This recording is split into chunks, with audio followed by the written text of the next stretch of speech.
ہم اس چینج کو دیکھیں جو رسول اللہ لے کے آئے تھے. جی. کیونکہ ایک مائنڈ سیٹ تھا نا وہاں پر بھی, اور ایک مائنڈ سیٹ آج یہاں پر بھی ہے. وہ مائنڈ سیٹ کیسے چینج ہوا تھا؟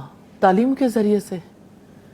آپ صلی اللہ علیہ وسلم نے کنٹینیوس اس کے لیے ایفرٹ کی تھی, کنٹینیوس ایجوکیشن تھی, اور خود آپ کا ذاتی طرز عمل, اور پھر آپ صلی اللہ علیہ وسلم کا موقع کے مطابق فیصلے دینا, اور پھر آپ صلی اللہ علیہ وسلم کا یعنی جگہ جگہ ہمیں ایسے واقعات ملتے ہیں کہ آپ کس طرح سے خواتین کے حقوق کا تحفظ کرتے تھے. تمہاری دنیا سے دو ہی چیزیں تو مجھے محبوب ہیں, عورت اور خوشبو, اور نماز کو تو میری آنکھوں کی ٹھنڈک بنا دیا گیا. تو اب دیکھیں کہ ہر ایک کے ذہن میں آتا ہے کہ اچھا دنیا میں دو چیزیں ویلیوبل ہیں.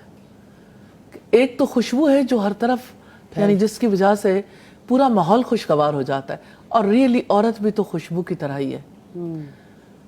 کیونکہ یہ خوشبو اگر نیگیٹیولی میسج دیتی ہے تو تب یہ یعنی باعث پکڑ ہو جاتی ہے, لیکن گھرانوں کے لیے یہی خوشبو کس قدر زیادہ خوشگواریت کا باعث بن جاتی ہے. تو بات یہ ہے کہ مائنڈ سیٹ رسول اللہ نے چینج کیا تھا. ہم جس علاقے سے تعلق رکھتے ہیں اس علاقے میں ہندو کلچر, ہندو دھرم کا اثر سٹل باقی ہے. اور آپ یہ دیکھیں کہ وہ اپنے خاندان, اپنی روایات کے اوپر کاربند ہیں.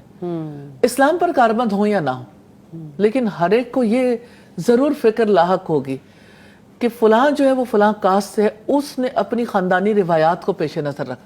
تو ٹریڈیشنز کہیں نہ کہیں تو اپنانی پڑتی ہے. تو لوگوں نے اسلامک ٹریڈیشنز کو نہیں اپنایا کیونکہ نالج نہیں تھا. ہاں البتہ خاندانی روایات کو اپنایا, پہلی بات تو یہ.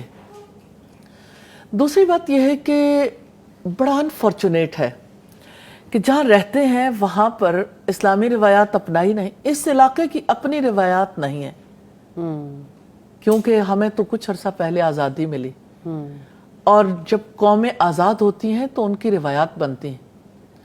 اب وہ روایات یا تو اپنے مذہب, اپنے دین سے لی جاتی ہیں, یا لوکلی ٹریڈیشن سے لی جاتی ہیں, کلچر سے. جی, کلچر سے.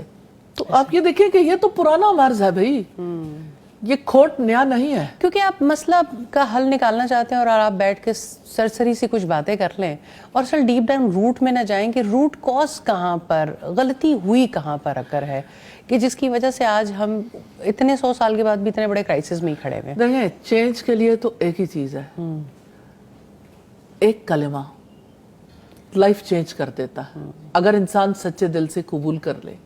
بات تو اتنی ہے نا, لا الہ الا اللہ. اللہ سبحانہ تعالیٰ کے سوا کوئی معبود نہیں, کوئی قوت والا نہیں, کسی کی بات نہیں ماننی, کسی کے روکے سے رکنا نہیں, کسی کے کہے سے کرنا نہیں. وہ فائنل اتھارٹی ہے. کب مانتے ہیں؟ سمجھا ہی نہیں. کلمے کے تقاضوں کو یعنی کلمے کو ہی نہیں سمجھا, اس کے تقاضے تو پورا کرنا دور کی بات ہے. صحیح.